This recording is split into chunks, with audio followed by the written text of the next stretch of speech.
തെറിച്ചവർ ഒട്ടാകെ വാഴണ കൊട്ടാരമാണിത്. പെട്ടാൽ പെടും അത് കട്ടായം, കെട്ടിന്റെ കൂട്ടുള്ള കൂടാരം. തരരരരത്തേ മടിയുടെ മലയോരത്ത് ധ്യാനിച്ചിരിക്കുന്ന സന്യാസി, ചുമ്മാതിരിപ്പിന്റെ അഭ്യാസി, ചോരത്തിളപ്പുള്ള തോന്യാസി.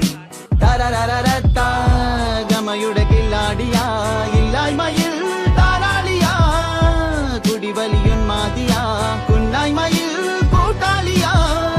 ഭാവികളില്ലാത്തൊരീ ഭൂതങ്ങളായി വാഴുന്നിതാ.